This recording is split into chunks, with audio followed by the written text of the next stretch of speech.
Hello, I'm Sarah from Frühlingskabine Micro-Farm, and we're going to continue on to our part 2 of our question and answer session. So our fourth question here is, where do you find all of your ideas for projects? I find a lot of my ideas for projects just based on a need that I have. So for example, I needed somewhere to keep my grow-out rabbits for meat. So how do you do that? You need a pen or a hutch or a cage of some sort. And the cages that I buy for my breeders that I keep in the rabbitry are $80 a piece. And that's expensive. I don't have $80 all the time to spend on a cage. And so I kind of needed something bigger as well to hold a litter of rabbits while they grow out. So I kind of thought, well, I'll just build a hutch.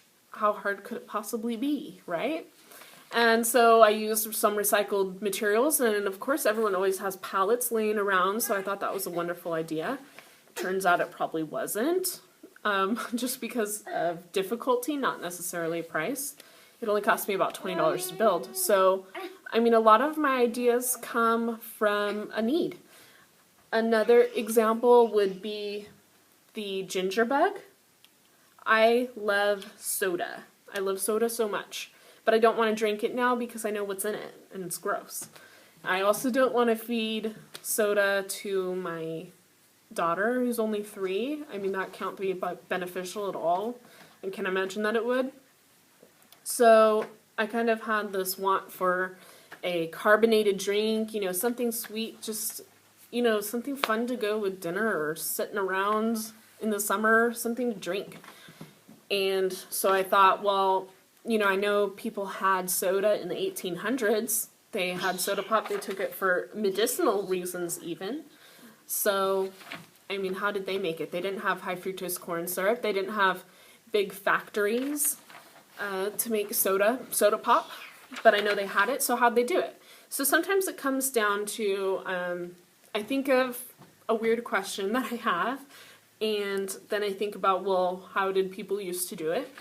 And I do a Google search or, scour the internet or ask friends. I'm coming into a lot of friends that are really into real foods or fermented foods, a lot of lactobacterial,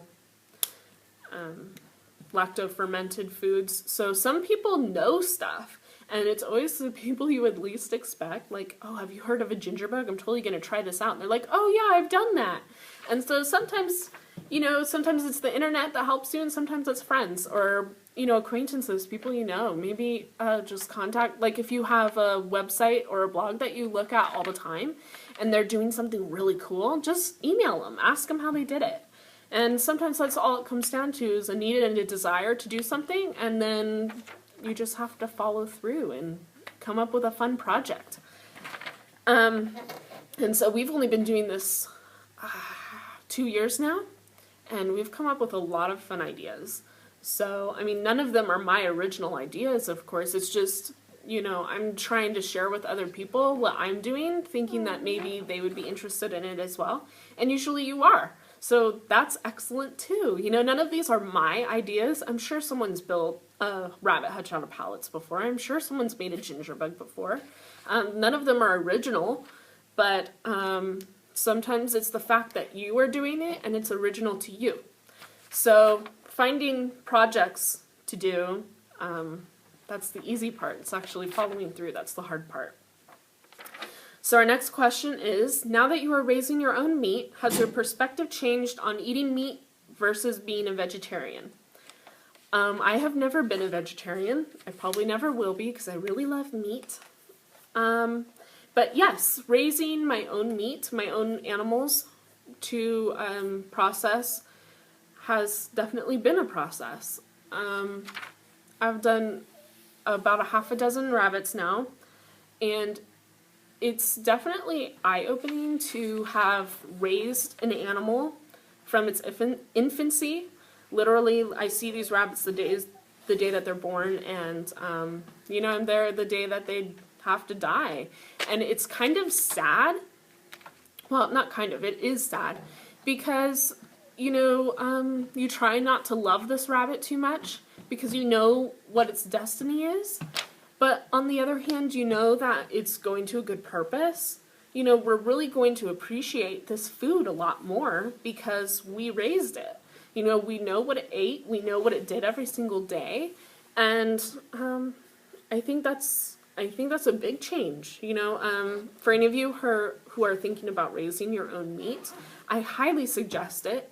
And you know, anyone who's a vegetarian because they don't want to kill their own animals or they don't want animals killed for the purpose of food, you know, kudos to you. I mean, I don't have the guts to do that. I do have the guts, however, as it turns out, to raise my own meat. And so that's what I do. And you know, everyone has their own life choices to make, and I can't make your choices for you, and you can't make my choices for me.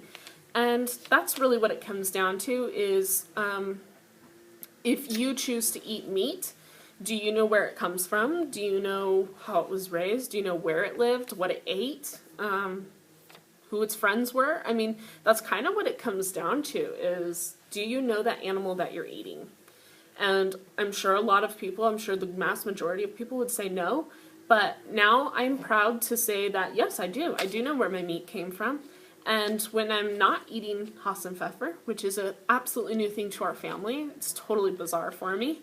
You know, we have a lot of local ranches out here that raise pasture-fed beef, and it is like an amazing taste difference. For anyone who has not had grass-fed or pastured beef, it's incredible. It is like the most delicious thing in the world.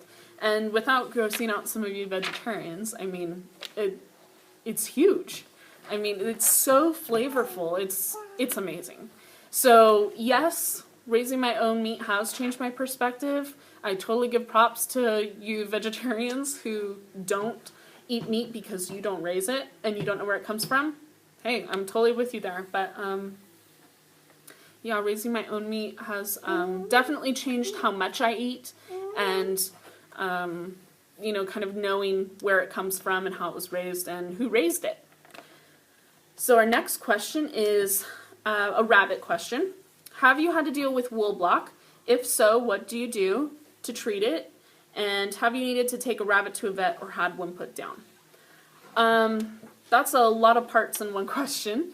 I have not had to deal with wool block yet, and I think a lot of that is because I'm feeding fodder now, which is the grain, the root, and the grass. So being more natural, a more natural diet for a rabbit, I think that I'm gonna have a lot less chances of running into wool block.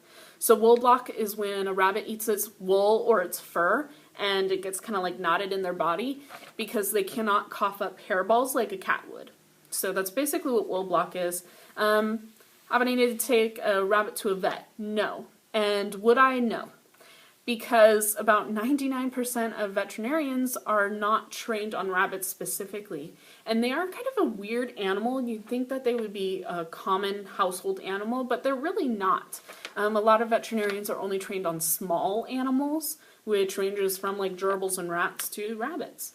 But they really aren't trained in a lot of common rabbit ailments and illnesses, so I don't feel comfortable taking my rabbits to a veterinarian. The other part of that is that it is so expensive. I mean, you can, just by opening that door, you're spending at least $100. I mean, you can spend all the way up to $1,000 on a rabbit, and honestly, my rabbits aren't worth $1,000. You know, they're an animal. I have a price limit on them, and that's just kind of how I feel about that. Have I had to put one down or treat it with medications? So I have not had to treat anyone with medications, and I also choose not to because I kind of believe in the survival of the fittest. You know, if a rabbit is really prone to wool block, for example, or a specific illness, I don't want to breed that. I don't want that anywhere near my other rabbits. So yes, I would probably put it down or cull it. If it were an illness, I would definitely put it down. If it were something more like, I don't know, bad teeth or something, like I had to trim bad teeth all the time, I might sell it as a pet, but not likely. I would probably put it down, and now that I use and process my own meat, that's probably where it would go, unless it was a sick rabbit. Of course, no one wants to eat that. So yes, I have had to put one down. If you remember Obsidian, earlier this year, he broke his back in his cage. I didn't actually physically put him down because he had died when I went to go grab my pellet gun, but I was prepared to do that. And I think as a rabbit raiser or a rabbit breeder, that's kind of something you need to prepare for, is you're gonna get a rabbit at some point in your, I hate to say career because that's not really what it is, but at some point in your rabbit raising, you are going to have to put someone down. So you need to know how to do that, and you need to prepare for it mentally. So I think as long as you've got that done, you're okay. Have you had any experience with French and Giant or French and German crosses? If so, do they keep for easier grooming, plucking ability, and woolless head, ears, feet of the French Angora? I have not myself had any crossbreeds. I really like purebreds because I know what I'm getting every time. When you cross a breed with another, it's kind of like Russian roulette. You're not really sure what's going to come out of the other end. So, considering that Germans and Giant Angoras are shear only rabbits, they do not blow their coat or shed, I would say that would make for much harder grooming and almost no plucking ability.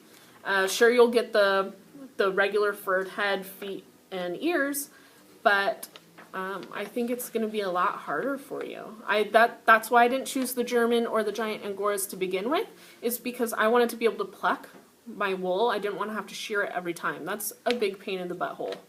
So, no, I don't think it will be easier. The next question is, do you end up at least making your money back from selling their wool, and do you dye or sell it? I don't dye and sell it because I use it for myself, and no, I don't really make my money back. I really make my money back for cages and breeding stock and food by selling the babies, by selling the kits. So, I mean, a couple kits will pay for food and, anything else for the rabbits for a month or two. But other than that, no, I don't really make money on them.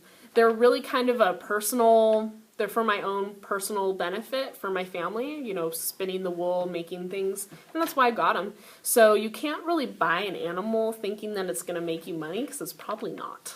So, yeah, they're definitely just for kind of our own enjoyment and our own profit. So that's kind of where the rabbits stand.